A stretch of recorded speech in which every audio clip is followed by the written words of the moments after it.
रामधारी सिंह दिनकर जी की कुछ महत्वपूर्ण और प्रेरणादायक कविता की लाइन है और जब पढ़ेंगे तो आपको बहुत सारी चीज़ें समझ में आएंगी।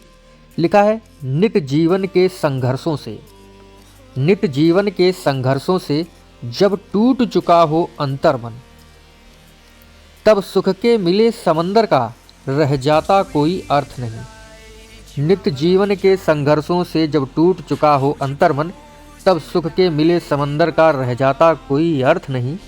जब फसल सूख कर जल के बिन तिनका तिनका बन गिर जाए, जब फसल सूख कर जल के बिन तिनका तिनका बन गिर जाए, फिर होने वाली वर्षा का रह जाता कोई अर्थ नहीं। संबंध कोई भी हो लेकिन यदि दुख में साथ न दे अपना, संबंध कोई भी हो लेकिन यदि दुख में साथ न दे अपना, फिर सुख में उन संबंधों का रह जाता कोई अर्थ नहीं।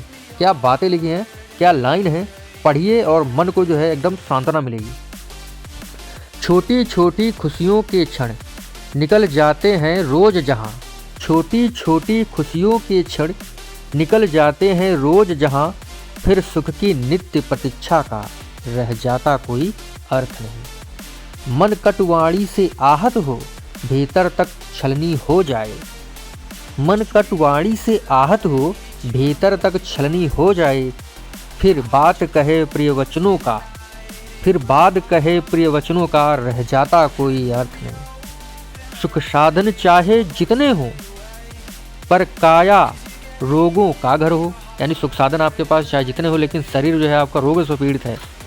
सुख साधन चाहे जितने हो पर काया रोगों का घर हो, फिर उन अनगिनत सुविधाओं का रह जाता कोई अर्थ नहीं। श्री रामधारी सिंह दिनकर जी। रह जाता कोई अर्थ नहीं इनकी कविता है, उसी की ये पंक्तियां हैं, बहुत ही सुंदर लाइनें लिखी हैं।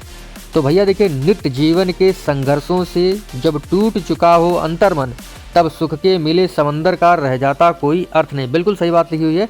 बाकी आप लोग जो है पॉजिटिव रहें और अपनी तैयारी करते रहें, ठीक है। और जितनी चीज़ें हैं वो तो चलती ही रहेंगी। आप जानते हैं